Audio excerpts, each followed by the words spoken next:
आप देख रहे हैं श्री हरि कृपा आश्रम चैनल। संस्थापक स्वामी श्री हरि चैतन्य पुरी जी महाराज।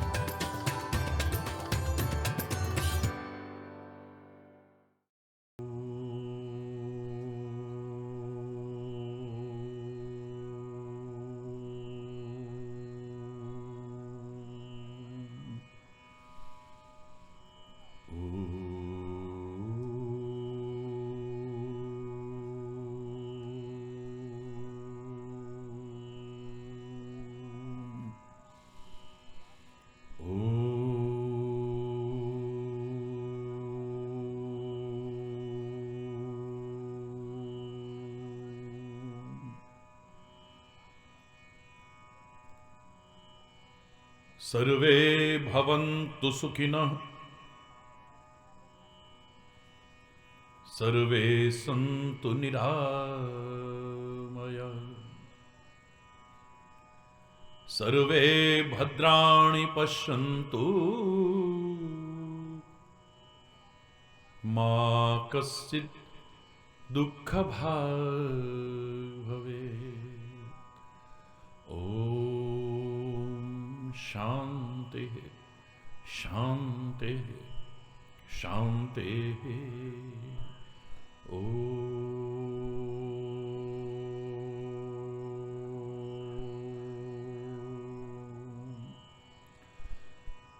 असतो मा सद्गमय, तमसो मा ज्योतिर्गमय, मृत्योर्मा अमृतं गमय।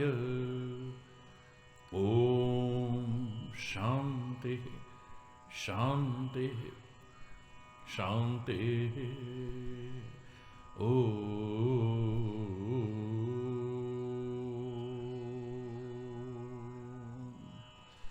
त्वमेव माताश्च पिता त्वमेव, त्वमेव बन्धुश्च सखा त्वमेव, त्वमेव विद्या द्रविणं त्वमेव, त्वमेव सर्वं मम देव देव। ॐ शान्ति शान्ति शान्ति। ॐ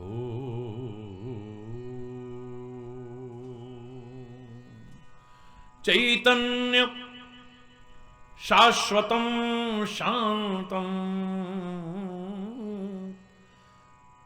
व्योमातीतं निरञ्जनं, नादबिन्दुकलातीतं, तस्मै श्री गुरवे नमः। ॐ शान्ति शान्ति शान्ति। ॐ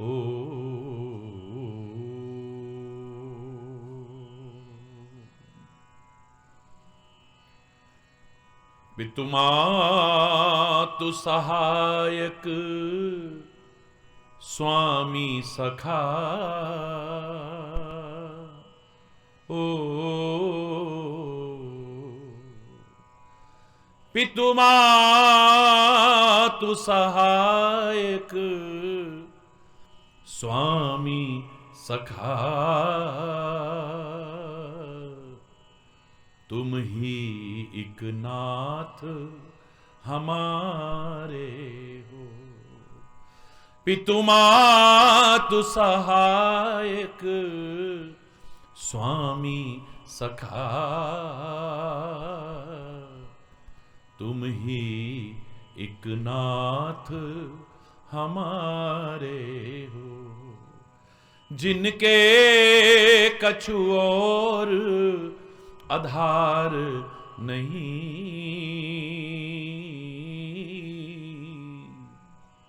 दिल से आवाज आनी चाहिए। जिनके कछु और आधार नहीं,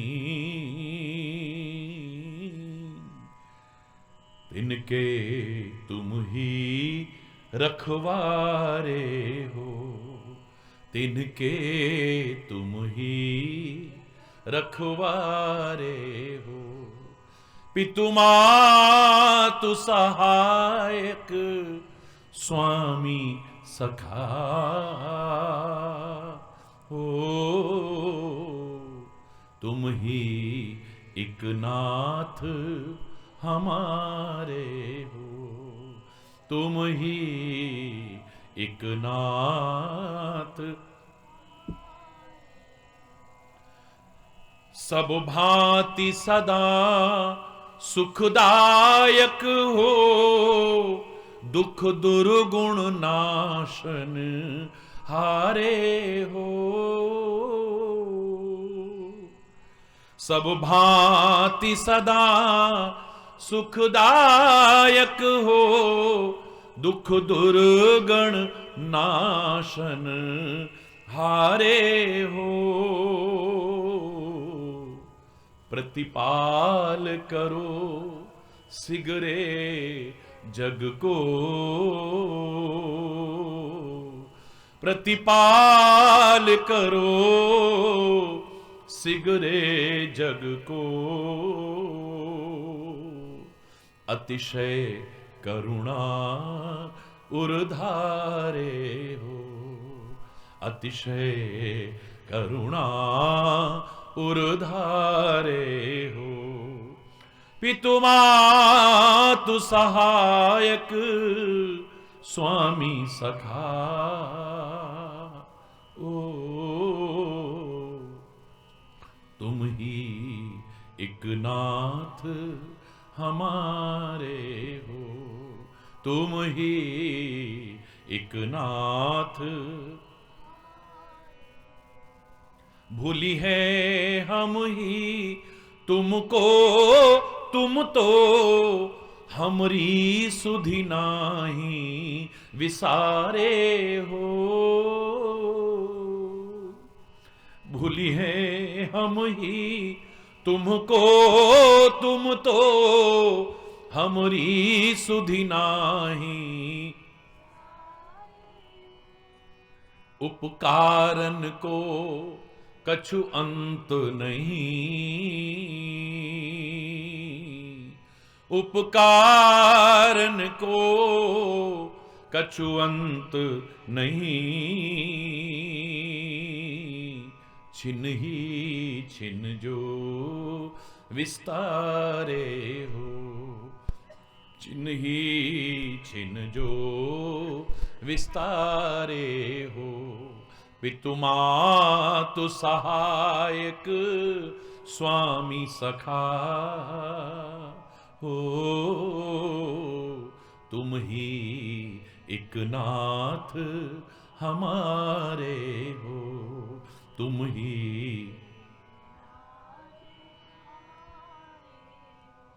महाराज महा महिमा तुमरी, समुझे विरले बुद्धि बारे हो। महाराज महा महिमा तुमरी, समुझे विरले बुद्धि बारे हो। शुभ शांति निकेतन प्रेम निधे, शुभ शांति निकेतन प्रेम निधे हो। मन मंदिर के उजियारे हो, मन मंदिर के उजियारे हो।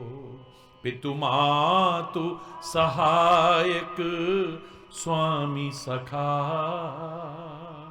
हो, तुम ही एक नाथ हमारे हो, तुम ही एक नाथ। इस जीवन के तुम जीवन हो, इन प्राणन सो भी प्यारे हो।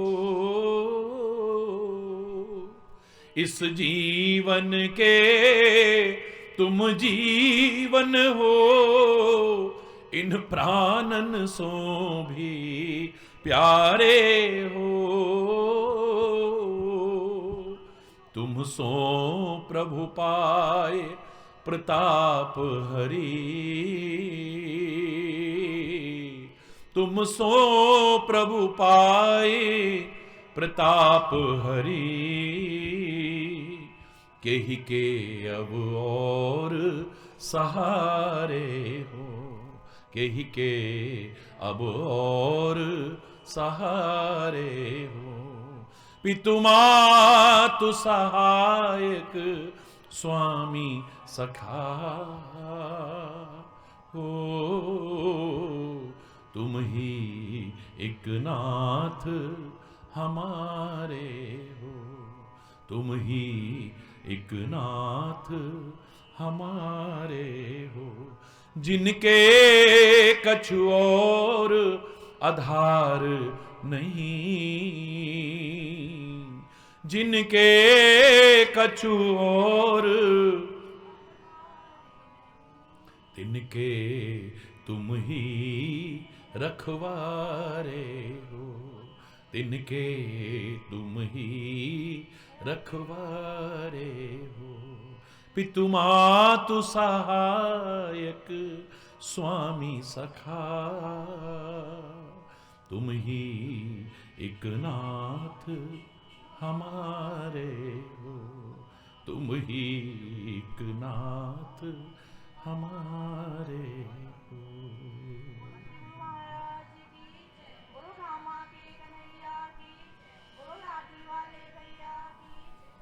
हरि बोल, हरि हरि बोल। आज बहुत दिन से उसी की कृपा से भक्ति के पहले सोपान पे चल रहे हैं, श्रवणम। और मैंने दावे से कहा है कि ये पहली सीढ़ी पर यदि आप चढ़ गए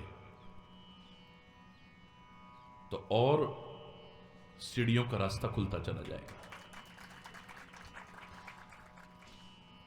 भक्ति की पराकाष्ठा तक पहुंचा देगी। आपको यदि सुनना आ गया तो कैसे सुनना चाहिए, किससे सुनना चाहिए, क्या सुनना चाहिए,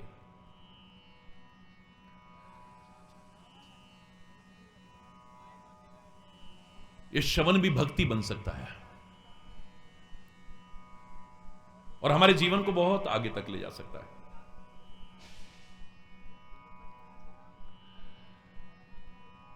और उसी प्रसंग के अंतर्गत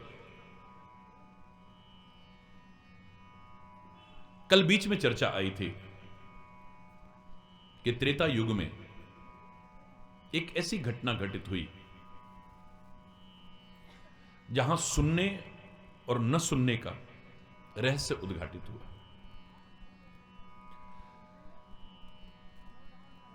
सुनने का परिणाम और न सुनने का परिणाम हमारे सामने स्पष्ट नजर आएगा। इससे बड़ा प्रसंग और कोई नहीं हो सकता है।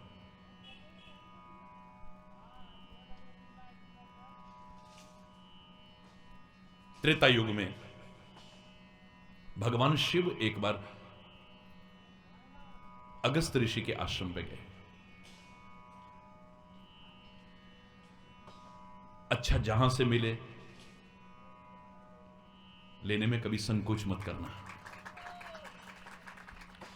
कहां कैलाश पर्वत और कहां दक्षिण में अगस्त ऋषि का आश्रम, इतनी दूर तक भगवान शिव जा सकते हैं। तो हमें अच्छाई जहां से मिले, भगवान को क्या आवश्यकता है, लेकिन भगवान हमें सिखाने के लिए कर रहे हैं और हमें मौका मिले तो चूकना नहीं चाहिए। हरि बोल। और गुणग्राही की विशेषता यही होती है कि उसे जहां से भी अच्छाई मिले वो लेने की कोशिश करता है। उदाहरण आपके सामने है, कमल के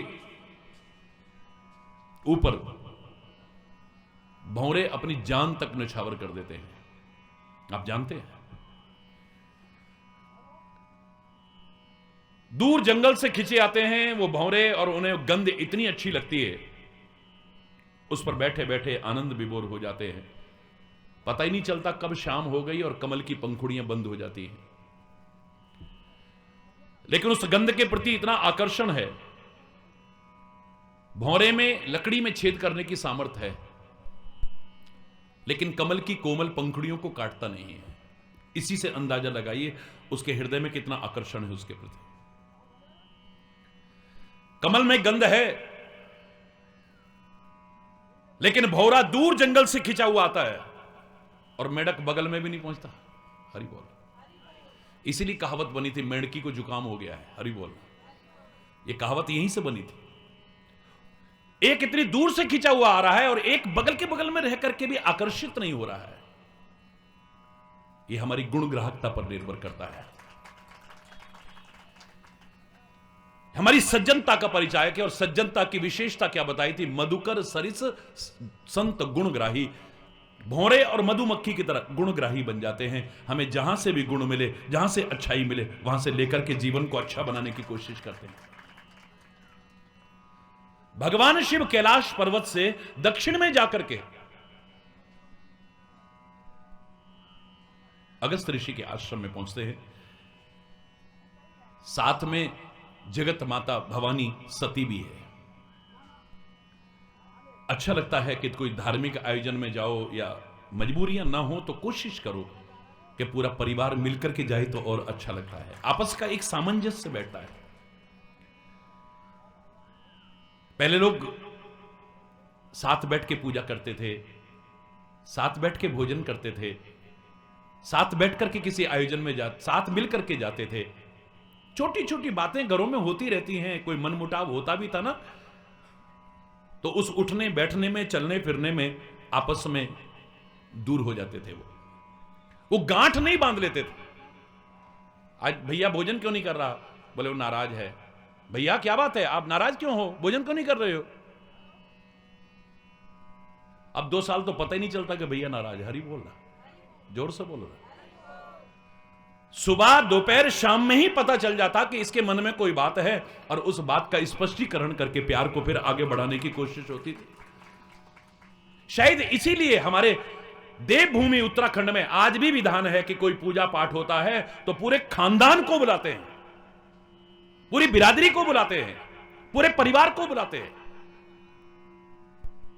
फर्क नाम इतना रख दिया है कि मैदानी क्षेत्रों में हम उसे जागरण कह देते हैं और यहां हम पर्वतीय भाषा में उसे जागर कह देते हैं। जागते हैं सारी रात, परमात्मा के गुणानुवाद करते हैं। मैं ढोंग, पाखंड और अंधविश्वास को बढ़ावा नहीं दे सकता हूं। परमात्मा के नाम पर, देवी देवताओं के नाम पर निरीह पशुओं की हत्या को मैं कभी बढ़ावा नहीं दे सकता हूं। लेकिन प्रणाम है इस देवभूमि को, प्रणाम है इस देवभूमि की संस्कृति को, प्रणाम है इस देवभूमि की उन मान्यताओं को जो सबको इकट्ठा कर करके, सबको एकजुट कर करके चलाने का प्रयास करती थी। हम पत्नी को पत्नी नहीं कहते हैं। पाश्चात्य सभ्यता की तरह से एक पार्टनरशिप डील नहीं है खाली ये कि जब तक निभी निभ गई वरना हरि बोल। हम धर्म पत्नी कहते हैं। क्या कहते हैं? जो धर्म में भी सहभागिनी बनेगी उसे धर्म पत्नी कहते हैं। अर्धांगिनी कहते हैं उसे। अधूरा माना जाता है कोई भी धार्मिक अनुष्ठान वो साथ में न हो तो। इतना ऊंचा महत्व दिया है नारी को। हरि बोल। भारतीय संस्कृति ने भगवान शिव सती को साथ में लेकर के चलते हैं।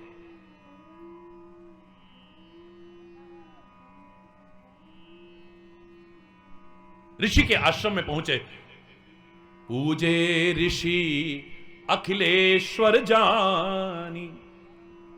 अगस्त ऋषि ने, ये अखिलेश्वर हैं, संपूर्ण ब्रह्मांड के स्वामी हैं, ऐसा समझ करके उनकी पूजा की। अब जिसने कथा सुनानी है, जिसकी कथा सुनने आए हैं, वो तो पूजा कर रहा है हमारी, तो हम कहेंगे यार तो कुछ भी नहीं, हरि बोल रहा। इसका मतलब हम बड़े हो गए ना। जोर से बोला। ये अगस्त ऋषि का बड़प्पन है, उनकी महानता है।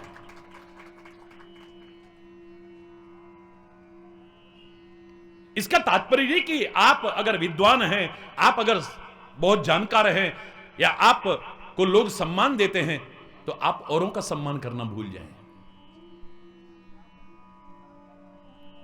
अपने परमात्मा का सम्मान करना भूल जाएं, अपने देवों का सम्मान करना भूल जाएं, अपने तीर्थों का सम्मान करना भूल जाएं, अपनी संस्कृति का सम्मान करना भूल जाएं, अपनी मान्यताओं का सम्मान करना भूल जाएं, तो स्वयं भी सम्मान के अधिकारी नहीं बन पाएंगे। फिर याद रखें,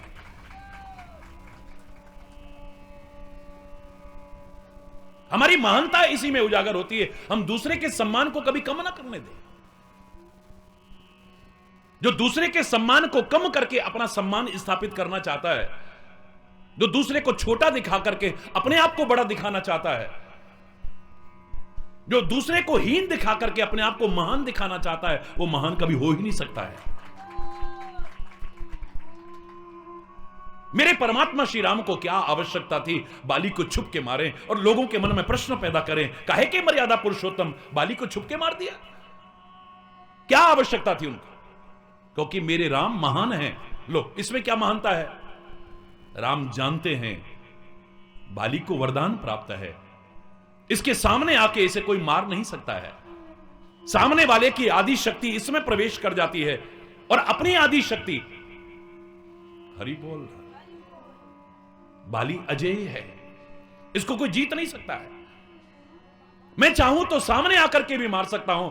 भगवान के लिए मौत क्या है? रिमोट कंट्रोल उसके हाथ में है, जिसके अंदर से निकल गए हो गई मौत। उसे तीर चलाने की क्या आवश्यकता है? उसे चक्र चलाने की क्या आवश्यकता है?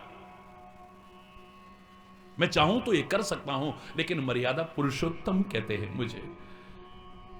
मैं जब सामने जाकर के मारूंगा, मेरा सम्मान तो बढ़ जाएगा। देखो, बाली को कोई नहीं सामने आके मार सकता था। अयोध्या का राजकुमार जो नारी के विरह में रोता हुआ फिर रहा था, सामने आके मार गया।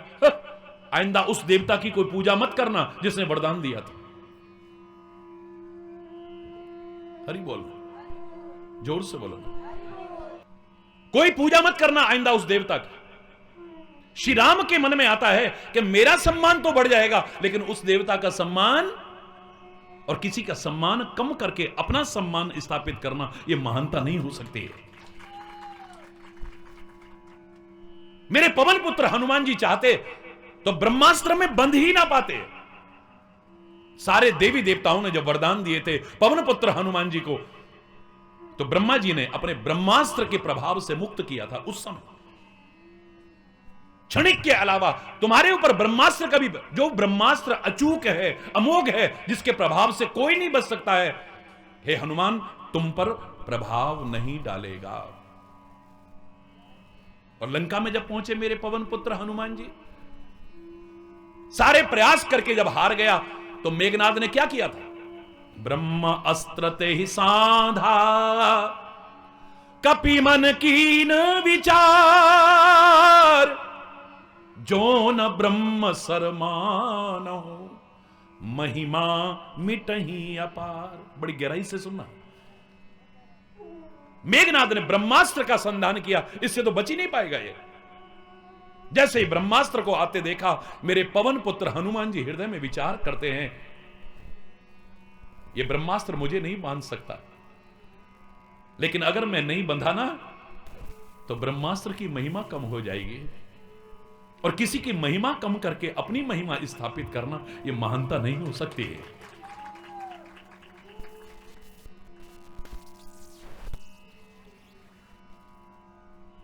ब्रह्म अस्त्र ते ही साधा, कपि मन कीन विचार, जो न ब्रह्म सरमान हो।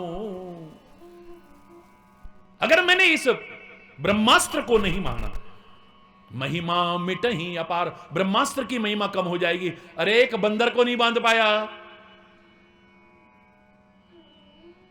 एक बंदर को नहीं बांध पाया। बड़ा कहते थे ब्रह्मास्त्र के प्रभाव से कोई नहीं बच सकता है, ब्रह्मास्त्र की महिमा कम हो जाएगी। हमारा क्या है? हम अपना बड़प्पन सिद्ध करने के लिए औरों को छोटा दिखाने की कोशिश करते हैं। ये बड़ी बड़ी रैलियां करना, बड़ी बड़ी आयोजन करना, बड़ा बड़ा ये करना, मतलब अपना बड़प्पन सिद्ध करने की कोशिश है। हम बड़े हैं नहीं हैं, हमारा उद्देश्य ये होता है, काश समाज उपयोगी उद्देश्य हो जाए तो आनंद ही कुछ और हो जाए। अपना बड़प्पन सिद्ध करना चाहते, सिद्ध करने से नहीं होता है, दूसरे को छोटा दिखाने की कोशिश करते हैं। हमें याद है हमारे समय में पहले लकड़ी की पट्टी चला करती थी, यहां बैठे कोई जिनके समय में चलती थी। उसके बाद में स्लेट और पेंसिल चली हमारे टाइम में, हरी बोलना। एक कॉपी पेंसिल और पेन तो बहुत बाद में आए थे, हरी बोलना, हम जब पढ़ा करते थे। तो मैं उस जमाने की बता रहा हूं आपको जब स्लेट और पेंसिल चला करते थे। एक दिन क्लास में हमारे अध्यापक बोले, बच्चों एक लंबी सी लाइन खींचो। सबने लिया, लंबी लाइन खींच दी। ये नहीं कहा कितने सेंटीमीटर लंबी खींचो, कितनी लंबी करनी है ये नहीं कहा, एक लंबी सी लाइन खींचो। सबने खींच दी। उसके बाद में अध्यापक जी कहने लगे, इसको छोटा करके दिखाओ। 99% बच्चों ने यही किया था, सच बता रहा हूं, हरी बोलना। आज आपके सामने जो महाराज जी बन के बैठे हैं, तब शाबाशी का आशीर्वाद मिला था, मैंने उसके सामने उससे भी एक लंबी लाइन खींच दी थी। बस एक लाइन खींची हुई है, इसको छोटा करके दिखाना है। दो तरीके हैं, एक तो इसे मिटा के छोटा कर सकते हो, एक इसके सामने इससे भी लंबी लाइन खींच दो, ये अपने आप ही छोटी हो जाएगी। किसी का बड़प्पन अगर तुमसे बर्दाश्त नहीं होता है, उसे छोटा करके दिखाना चाहते हो, तो उसे मिटा के छोटा मत करो, उसके नाम को, उसको बदनाम करके छोटा करने की कोशिश मत करो, उसको मार करके छोटा करने की कोशिश मत करो। मिटा करके नहीं, उसके सामने और भी महानता के काम करो, तुम अपने आप ही उसको छोटा कर दोगे। हरि बोल रहा है, जोर से बोलो। कल भी आपने सुना, भगवान शिव राम को सम्मान देते हैं और शिव राम को सम्मान देते हैं। ये रामेश्वरम की स्थापना की है। हे राम, आपने रामेश्वरम का अर्थ क्या है? बोले राम के जो ईश्वर हैं वो हैं रामेश्वर। हे शिव, आप, शिव जी कहते नहीं नहीं स्वामी, इसका अर्थ मेरी भावना से तो ये होता है, राम जिनके ईश्वर हैं वो है रामेश्वर है। शिव कहते हैं राम जिनके ईश्वर हैं, और राम कहते हैं शिव जिनके ईश्वर हैं। राम के जो ईश्वर हैं वो हैं रामेश्वर। हरि बोल। मैंने एक बार कहा था, याद करिए, कि सम्मान देना मेरा कर्तव्य है, सम्मान पाना मेरा अधिकार नहीं है। इस भावना को जीवन में अपना लोगे तो एक दिन सम्मान के अधिकारी स्वतः बन जाओगे। उसके लिए दौड़ भाग नहीं करनी पड़ेगी। आप अपने आप को बड़ा नहीं। गुरु गोविंद सिंह जी महाराज से किसी ने कहा, तुसी तो रब हो, आप तो भगवान हो। जो महान होते हैं वो अपने आप को महान नहीं कहते हैं। आप तो साक्षात परमात्मा हैं। ये आम इंसान के काम नहीं है जो आप कर रहे हैं। मालूम है वो महान पुरुष ने क्या कहा था? मैं हूं परम पुरुष को दासा, देखन आयो जगत तमाशा, और जे मोको परमेश्वर उच रही। मैं तो उस परम पुरुष का दास हूं, इस संसार का तमाशा देखने आया हूं, और मुझे जो परमेश्वर कहोगे ना तो नरकों में जाओगे। हरि बोलना। क्या बात, क्या बात।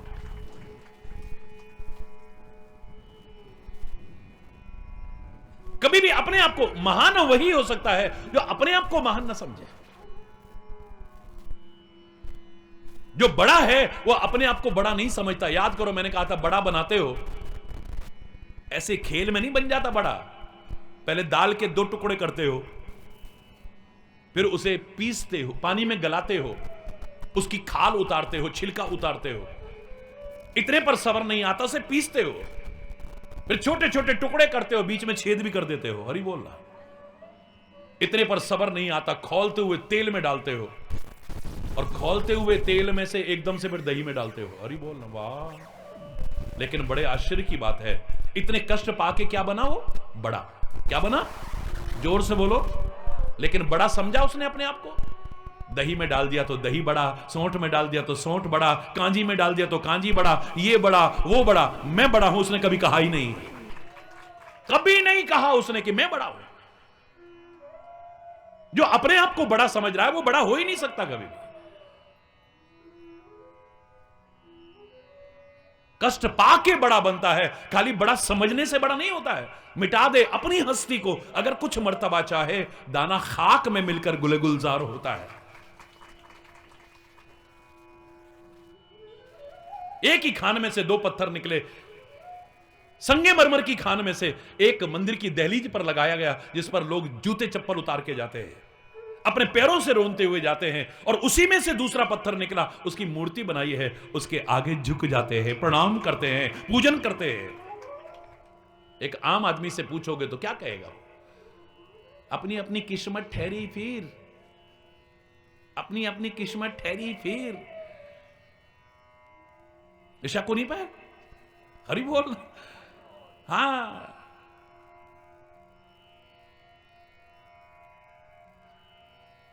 अपनी अपनी किस्मत है। अरे किस्मत नहीं है, भाग्य का निर्माता ए मानव तू स्वयं है। मैं तो यहां तक कह दूं कि भाग्य का निर्माता परमात्मा भी नहीं है, क्योंकि परमात्मा यदि हमारा भाग्य बनाता तो सब एक जैसे नजर आते, कोई गरीब, कोई अमीर, कोई छोटा, कोई बड़ा, कोई ऊंच, कोई नीच, कोई दुखी, कोई सुखी, हरगिज भी दिखाई नहीं देता। भगवान कभी भेदभाव नहीं कर सकते। ये भाग्य का निर्माता तू स्वयं है। ये किस्मत की वजह से नहीं है कि एक पर जूते चप्पल उतार के जा रहे हो और एक की पूजा कर रहे हो। मैं बताता हूं कारण क्या है। छेनी और हथौड़ी की जितनी चोटें मूर्ति ने सहन की हैं, दहलीज के पत्थर ने सहन नहीं की। कष्ट पाकर के बने हैं इस लायक।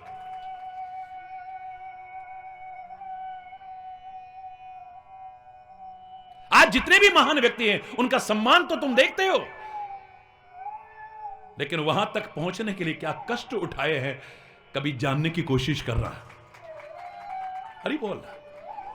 कोई ऐसे ही सम्मान का अधिकारी नहीं बन जाता है।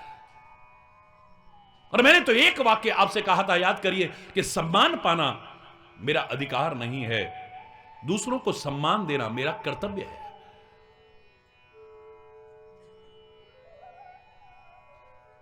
अगर सम्मान पाना मैं अपना अधिकार मान लूंगा, सारी दुनिया मेरा सम्मान कर ले पर किसी एक ने ना किया, तो मैं सबके सम्मान करने पर इतना खुश नहीं होऊंगा जितना कि एक के न करने पर क्षुब्ध हो जाऊंगा। बदले की आग में इसने आन दे बेटा मौका। मैं जैसे ही घुसा, सारे उठ के खड़े हो गए, ठहरे, ऐसे बैठा था वहां पे। हरि बोल। यही तो हुआ था दक्ष की उस सभा के अंदर। क्या हुआ था? इतिहास साक्षी है, जब दक्ष प्रजापति बने थे, इक्विवेलेंट टू प्रेसिडेंट, राष्ट्रपति के बराबर उपाधि होती है, दक्ष प्रजापति बने, सारे देवी देवताओं ने सोचा कि इनका सम्मान किया जाए। सम्मान समारोह आयोजित हुआ। हरि बोलना। 33 कोटि देवी देवता आए, सारी सृष्टि को पैदा करने वाले ब्रह्मा जी आए, शंकर जी आए, और असंख्य ऋषि मुनि आए।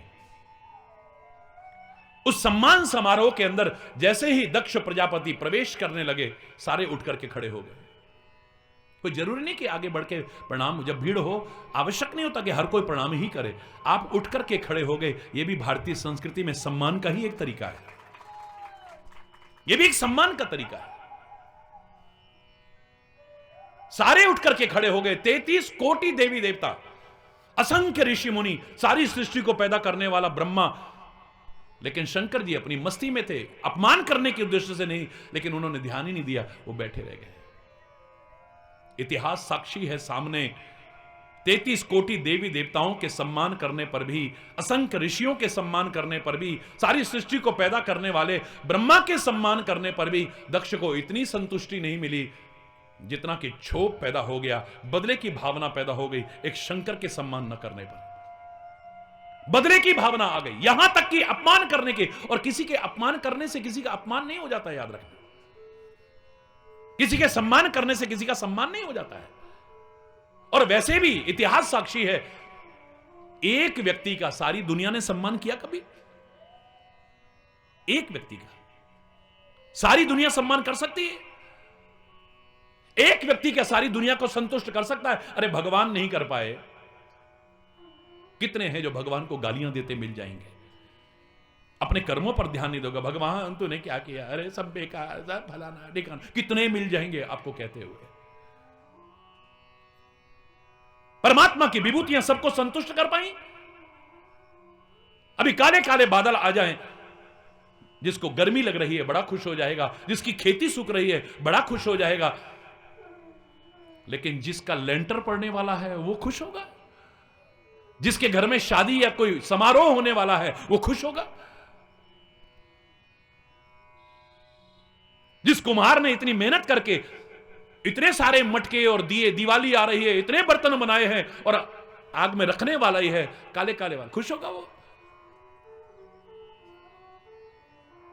यही सबको खुश कर सकता है? बोलो बोलो ना। कौन तुम्हें खुश कर पाया? एक व्यक्ति सबको खुश कर पाए, ना कभी हुआ था, ना हो रहा है, ना कभी हो पाए।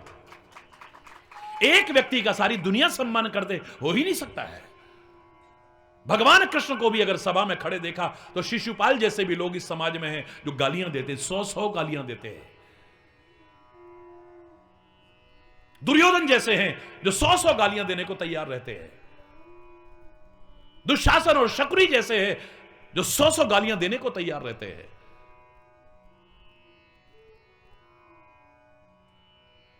भगवान राम ने तो कदम कदम पर मर्यादाओं का पालन किया, उनका सब सम्मान करते हैं। आप में से ही कितने लोग वरना हमसे प्रश्न क्यों करते, काहे के मर्यादा पुरुषोत्तम बाली को छुप के मार दिया, काहे के मर्यादा पुरुषोत्तम अपनी पत्नी को, गर्भवती सीता को, जबकि अग्नि परीक्षा भी ले ली थी, अब काहे को भेज दिया जरा सा धोबी के कहने पर जंगलों में भटकने को? गर्भावस्था में दुश्मन को भी नहीं भेजता, ऐसे में तो क्यों प्रश्न करते हो, क्यों करते हो? खरी बोल रहा, जोर से बोल रहा है। देवी माता की हम पूजा कर रहे हैं और राक्षस उनको मारने की कोशिश करते थे, हैं? कन्हैया की दुनिया दीवानी है, उस पर जान न्यौछावर करने को तैयार है, लेकिन उसको मारने के लिए कभी अगासुर आ रहा है, कभी बकासुर आ रहा है, कभी व्योमासुर आ रहा है, कभी फलाना राक्षस आ रहा है, कभी फलाना राक्षस आ रहा है। क्यों?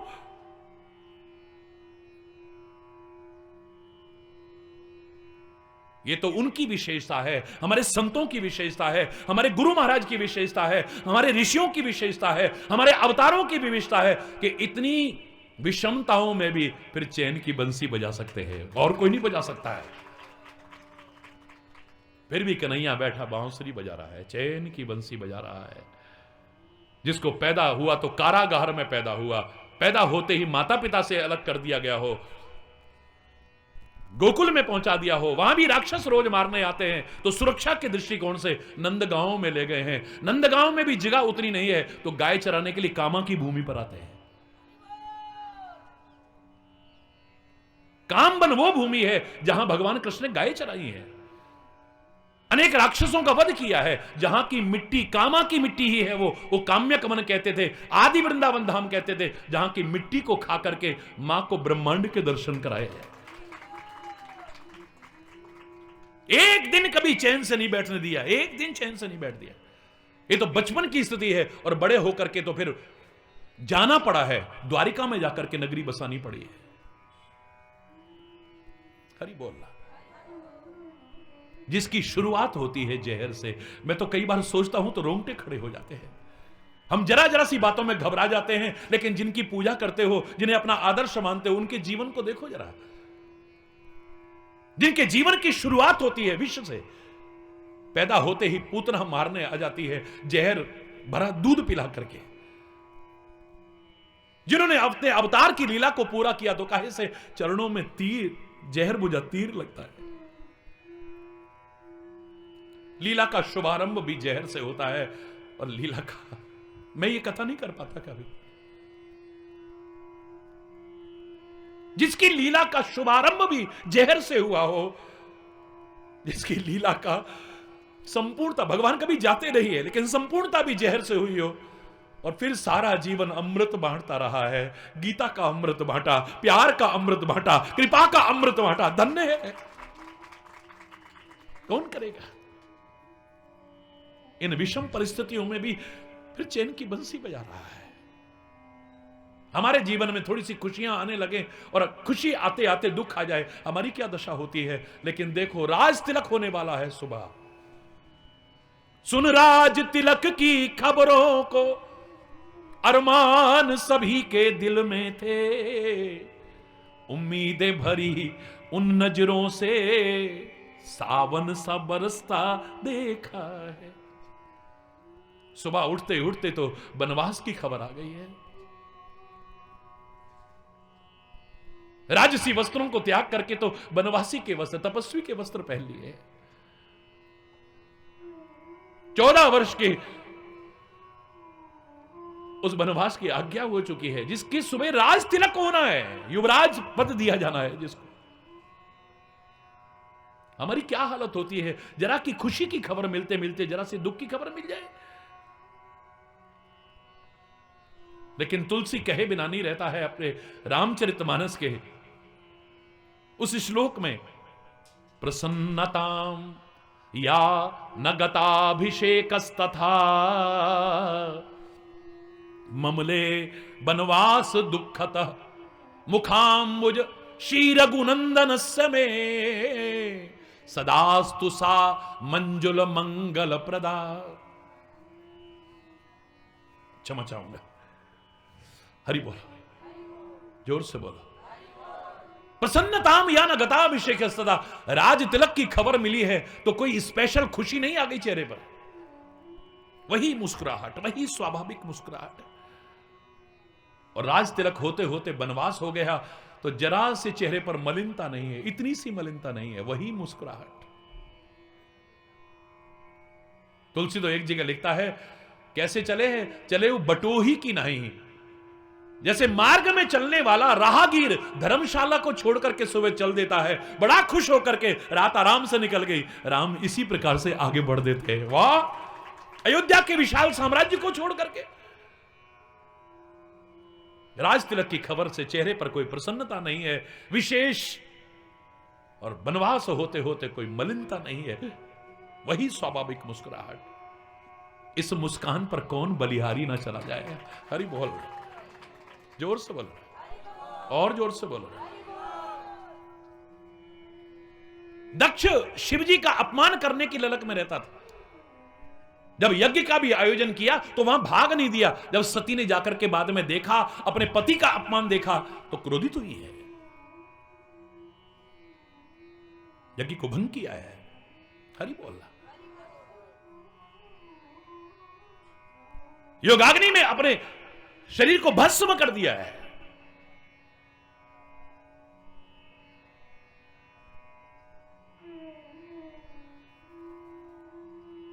क्या उद्देश्य था उस यज्ञ में? सबको भाग मिला, शिवजी को भाग ना देना, यानी उनका अपमान, नीचा दिखाने की कोशिश करना। हरि बोलना। किसी के नीचा दिखाने से कोई नीचा नहीं हो जाता।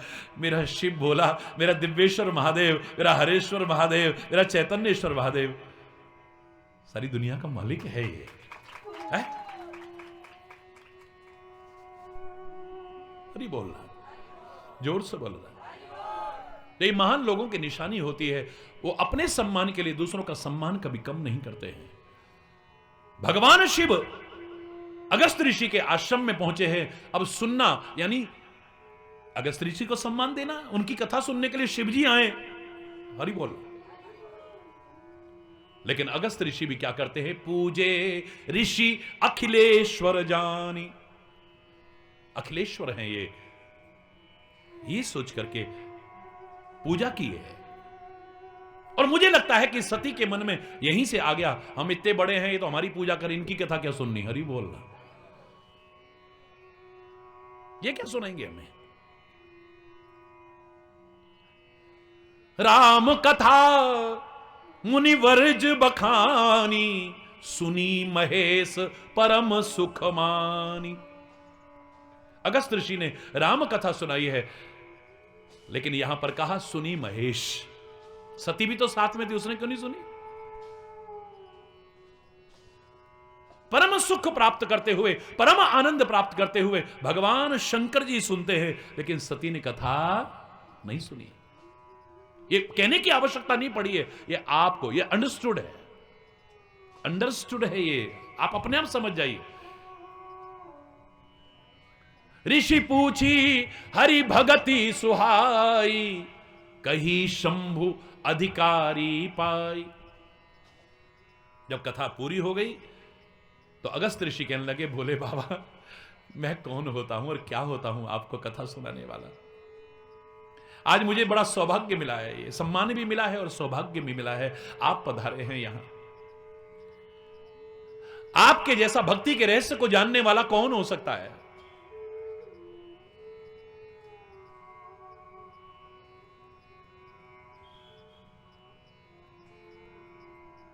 जो सारी दुनिया का मालिक होकर के भी सेवा का एक आदर्श प्रस्तुत करता है, भक्ति का एक आदर्श प्रस्तुत करता है।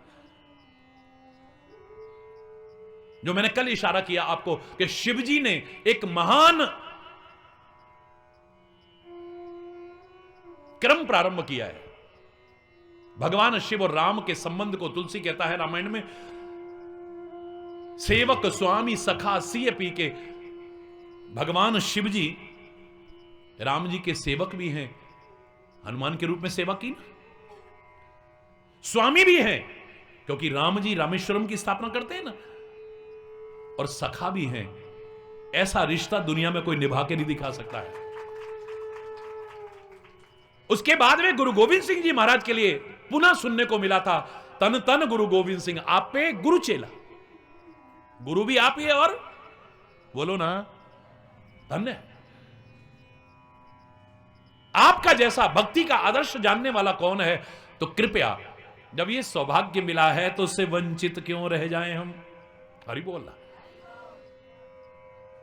20 करोड़ लोग महाराज जी को टीवी पे रोज सुनते हैं, विभिन्न चैनल्स पर सुनते हैं, 172 देशों में लोग सुनते हैं, लेकिन उससे ज्यादा श्रेय जाता है आपको जंगल में।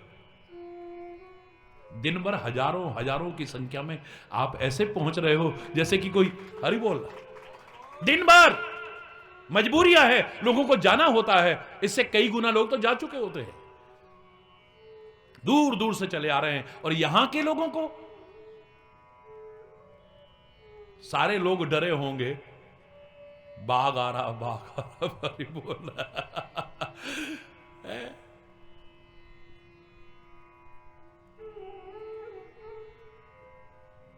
लेकिन आप लोग कितने प्यार से खिंचे हुए चले आ रहे हैं। देखिए,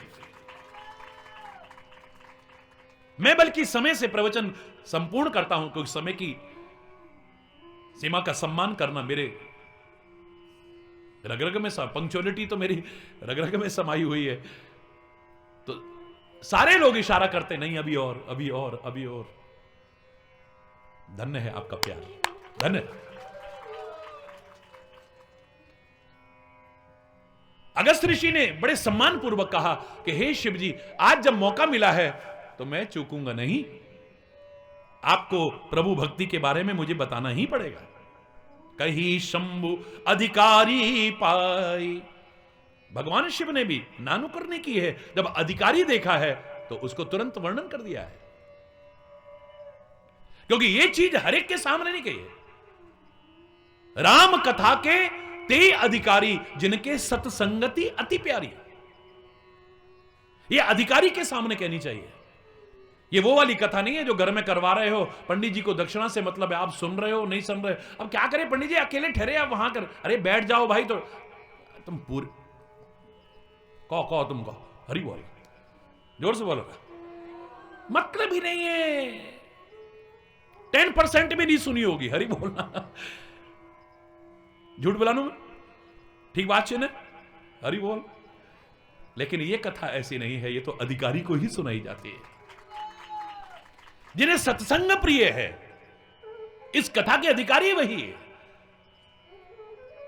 अगस्त ऋषि को अधिकारी समझ करके भगवान शिव भी प्रभु भक्ति के बारे में चर्चा करते हैं। अब इसमें सुनने और न सुनने का दोनों के दर्शन हो रहे हैं। एक ने सुना है तो स्थिति क्या है, एक ने नहीं सुना है तो जगत माता होते हुए क्या दशा होने वाली है, इतिहास साक्षी है। मैं क्षमा चाहते हुए कहूंगा, मैं तो बोलना पड़ता है। ये जितने भी अवतार हैं, महापुरुष हैं, संत हैं, ये माध्यम बनते हैं हमको सिखाने के लिए। जब इनके साथ ऐसा हुआ तो तुम्हारे साथ क्या होगा, सोच। महाराजा दशरथ कोई अधर्मी नहीं है, महाराजा दशरथ कोई हिंसक और पापी नहीं है। जिनके घर में त्रिलोकपति राम अवतार लेकर के आ जाए, उनके तो कहना ही क्या है। लेकिन अनजाने में गलती हो गई, अनजाने में। भगवान राम के पिता से पूर्व में अनजाने में गलती हो गई है। शिकार खेलते हुए श्रवण कुमार का वध कर दिया है। हरि बोल रहा, मैं पूरी कथा नहीं सुना रहा हूं। गलतियां करते समय हमें पता नहीं चलता है, जब फल भोगते हैं तब पता चलता है। और कभी शांत होकर के अंतरात्मा से विचार करें तो फिर दोष भाग्य को नहीं देंगे, समय को नहीं देंगे, परमात्मा को नहीं देंगे, हमें कहीं ना कहीं अपनी गलती नजर आ जाएगी। हा राम हा राम हा राम कहते हुए जब प्राण त्यागने की ओर पर मृत्यु शैया पर पड़े हैं, तब लगा मैंने ऐसा कौन सा कर्म किया है जिसके बदले में यह फल भोगना पड़ रहा है। तापस अंध शाप सुधियाई। तब अंत में जाकर के जब कोई नजर नहीं आया, अचानक ध्यान आता है, उस अंधे तपस्वी के शाप की बात याद आती है। श्रवण कुमार के माता पिता ने शाप दिया था कि जैसे बेटे के विरह में तड़पते तड़पते आज हम प्राण त्याग रहे हैं, ऐ महाराजा दशरथ एक दिन आएगा तू भी अपने बेटों की याद में तड़पते तड़पते अपने प्राण त्यागेगा। अरे बोल रहा, जोर से बोलो, आज याद आ रहा है, वो आज याद आ रहा है। अगर कोई दुख में हो, कष्ट में हो, विपत्ति में हो, यह मत सोचना कि वो गलत आदमी है। हमारी पुनर्जन्मवादी संस्कृति है, रीबर्थ को मानते हैं हम। पता नहीं कब क्या जाने अनजाने में हमसे हो गया हो, उसका फल भोगना पड़ता है। कोई जानबूझ के हम करें ऐसा ही नहीं, अनजाने में भी गलतियां हो जाती हैं जिनका हमें पता भी नहीं होता है। और अनजाने में की हुई गलतियों का भी फल उतना ही भोगना पड़ता है जितना जानबूझ के गलतियां करते हैं। जहर जानबूझ के पिए तभी नहीं मरते, अनजाने में भी पी जाएं तो भी मृत्यु होती है। अग्नि में जानबूझ के हाथ डालें तभी हाथ नहीं जलता, अनजाने में डल जाए तब भी होता है। जाने अनजाने, अब के या पूर्व के, हमें अपने कर्मों का फल भोगना पड़ता है। इस समय आप हर व्यक्ति अंदर से टटोल के देखो, जो ऊपर से भी दिख रहे ना ऐसे, हर एक के अंदर कोई ना कोई घाव है। हरि बोल। दूसरे को दुखी देख करके कभी जरूर इसने ऐसे कर्म करे होंगे तभी, ना बाबा ना, किसी का कभी उपहास मत कर रहा, मत हंस कभी किसी पे,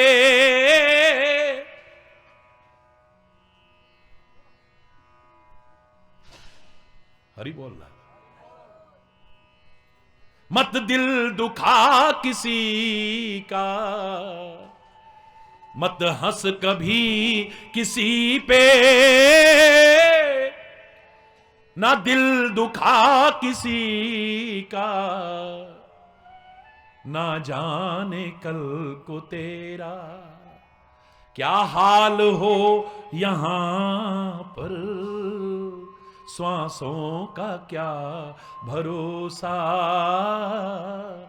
रुक जाए कब कहां पर, श्वासों का क्या भरोसा, रुक जाए कब कहां पर, कर जाओ नाम ऐसा, कर जाओ काम ऐसा, हो नाम इस जहां पर, श्वासों का क्या, मत हंस कभी किसी पे, न सता कभी किसी को, मत हंस कभी, न सता कभी किसी को, ना जाने कल को तेरा क्या हाल हो यहाँ पर श्वासों का क्या भरोसा, ना जान हाँ पर श्वासों का क्या। जो हंस जैसा जीवन चाहता है ए बशर तू, जो हंस जैसा, सारे बोलिए, ए बशर तू चुन ले गुणों के मोती, चुन ले गुणों के मोती। बिखरे जहां जहां पर श्वासों का क्या, ओ रुक जाए कब कहां पर श्वासों का। कर कर्म इतना ऊंचा हो जो बुलंदियों को छू ले, कर कर्म इतना ऊंचा जो बुलंदियों को छू ले। इज्जत से नाम तेरा आ जाए हर जुबां पर, इज्जत से नाम आ जाए। हो श्वासों का क्या, हो रुक जाए कब कहां पर श्वासों का क्या। शिक्षा पे तेरी जिसने सतगुरु अमल किया है, शिक्षा पे तेरी जिसने सतगुरु अमल किया है, पहुंचा है वो जगत में रहमत के आसमां पर, पहुंचा है वो जगत में रहमत के आसमां पर। श्वासों का क्या भरोसा, रुक जाए कब कहां पर श्वासों का क्या, श्वासों का क्या, श्वासों का क्या भरोसा।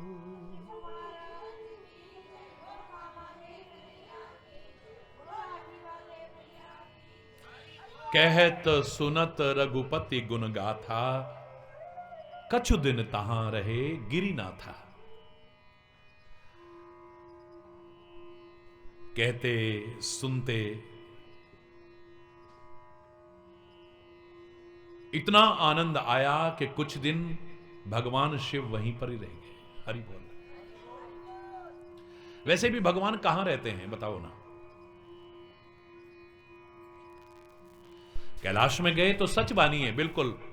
जो मेरे साथ गए उनसे पूछ लीजिए आप, साक्षात लगा कि नहीं कि भोले बाबा के घर में आ गए हैं। पूछ लीजिए आप। यहां कितने लोग बैठे हैं जो कैलाश मानसरोवर हमारे साथ गए हैं। ऐसे लग गया बिल्कुल शंकर जी के पास ही आ गए हैं। मंदिर में जाओ, मस्जिद में जाओ, चर्च में जाओ, गुरुद्वारे में जाओ, जिसके प्रति जिसकी जहां श्रद्धा है उसे लगता है कि मेरे परमात्मा का घर आ गया है। हरि बोल। तीर्थों पर जाओ तो एक अलग ही आनंद की अनुभूति होती है। लेकिन यदि ये पूछा जाए कि भगवान कहां रहते हैं, सर्वमान्य अगर पूछा जाए तो क्या कहोगे? भगवान क्षीर सागर में रहते हैं, भगवान बैकुंठ में रहते हैं, भगवान योगियों के हृदय में रहते हैं, कहां रहते हैं बताओ ना। नारद जी ने पूछा, हे प्रभु अपना एड्रेस बता दो ना। लोग पूछते हैं कि भगवान का एड्रेस हमको भी बता दो। मैं क्या बताऊं? नारद जी जैसा पूछ रहा है। हरि बोल। पुराने लोग गीत गाया करते थे, भगवान तुझे मैं खत लिखती गर तेरा पता मालूम नहीं। हरि बोल। बड़े प्यारे लगते थे भोले भाले लोग है। आज भी वो भोलेपन के दर्शन होते कभी कभी, सुनकर के बड़ा आनंद आता है। हरि बोल। भगवान तुझे मैं खत लिखती पर तेरा पता मालूम, पता ही नहीं, हमें एड्रेस नहीं मालूम है। एड्रेस तो सब पूछते थे, तो नारद जी ने कहा प्रभु आज तो आपको अपना एड्रेस बताना ही पड़ेगा। तो सुन लो, एड्रेस मैं बता रहा हूं, कभी भी दर्शन करने हो तो हरि बोल बता दूंगा, बता दूं पक्का, हरि बोल। ध्यान से सुनिएगा। भगवान कहने लगे हे नारद, तेरे इतने प्रेम पूर्ण आग्रह पर, इतने लोगों की प्रार्थना पर आज मैं अपना एड्रेस बता देता हूं, पता बता देता हूं।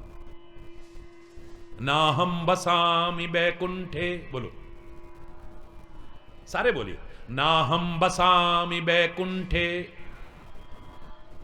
न योगिनाम हृदये न च मद भक्ता यत्र गायन्ति तत्र तिष्ठामि नारद। हे मेरे प्रिय भक्त नारद, ना तो मैं खाली बैकुंठ में ही रहता हूं, जब सब जगह रहता हूं तो वहां भी रहता हूं। ना तो मैं खाली बैकुंठ में ही रहता हूं, न मैं खाली क्षीर सागर में ही रहता हूं, न खाली योगियों के हृदय में ही रहता हूं। मेरे भक्त प्यार से जहां मेरे को पुकारते हैं मैं वहां रहता हूं। जहां उसके चरित्र का गाना सुनना, कहिए सुनिए मन रखिए पाओ। गुरुद्वारे में भी यही आवाज आती है और रामायण में भी आती है, राम ही सुमिरिए गाइए राम ही, संतत सुनिए राम गुण ग्राम ही। हर जगह से एक ही आवाज आती है। जहां प्रेम पूर्वक भक्त याद करते हैं भगवान वही है, जहां पुकारते हैं भगवान वही है। अब एक बात बताओ, अगर खाली बैकुंठ में, क्षीर सागर में या द्वारिका में होते कन्हैया और द्रौपदी ने पुकारा इतनी दूर, एक सेकंड भी देर हो जाता तो लाज बचती? साड़ी खींचने वाला ऐसा है जिसके हाथों में 10,000 हाथियों की ताकत। एक क्षण का विलंब हो गया होता तो द्रौपदी की लाज लुट चुकी होती। वो आएगा कहां से? वहीं था वो। गजराज ने तो प्रारंभ में तो पुकारा ही नहीं अभिमानवश, अंत में पुकारा है जब तिल भर सूंड रह गई है ऊपर। मेरे लिए मत आ, लेकिन वहीं पर एक कमल का फूल था, बोले इसे तो लेने आ जा। जब गज ने हरि नाम पुकार्यो आए आधे नाम, डूबता जा रहा है, मन में आया हरि लेकिन ऊपर हरि नहीं बोला, आए आधे नाम। अभी हा निकला, री करते करते तो अंदर जाने लग गया। एक क्षण लेगा, हा कहते ही अभी री मन में ही आया है, पूरा बोला भी नहीं है और भगवान ने आकर के रक्षा कर दी। आने में तो देर हो जाती कहीं से। हरि बोल रहा भाई, चाहे विमान में ही चलो, पुष्पक विमान में ही चलो, अब मौसम वैसा हो गया तो हेलीकॉप्टर भी लेट हो जाते हैं, हवाई जहाज भी लेट हो जाते हैं। हरि बोल रहा, जोर से बोलो ना। प्रेम से तुम जहां पुकारो, जहां याद करो, परमात्मा वही है। जहां प्रेम है, जहां भाव है, जो कहा भी है, जिन प्रेम कियो तिन ही प्रभु पायो। उस प्रभु को किसने पाया है? जिसने प्यार किया है, बस। तुम भाव और प्यार से याद करो। वहां पर भगवान शिव क्यों रहे? क्योंकि वहां पर राम कथा निरंतर चल रही है। कहत सुनत, कभी वो सुनाते हैं तो वो सुनते हैं, कभी वो सुनाते हैं तो वो सुनते हैं। वाह! और याद रखना, जिसको सुनना नहीं आता वो सुनाने वाला बन ही नहीं सकता है कभी। महाराज जी को चाहे आज सारी दुनिया में इतना सम्मान मिलता हो, वर्ल्ड लेवल में मिलता हो, लेकिन मुझे याद है ये सब परिणाम उसका है जो अपने माता पिता से मैंने सुना है, जो संतों महापुरुषों से सुना है, अपने गुरुदेव की कृपा से सुना है, उसका परिणाम है।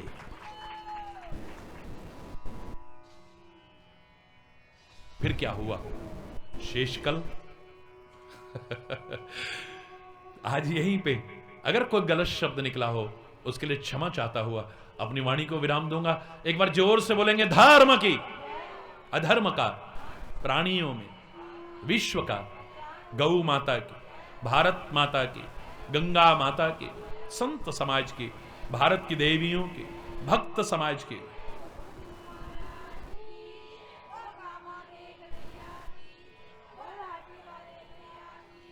बोलो वृंदावन बिहारी लाल की जय। जय जय श्री राधे श्याम राम। हरि बोल, हरि बोल।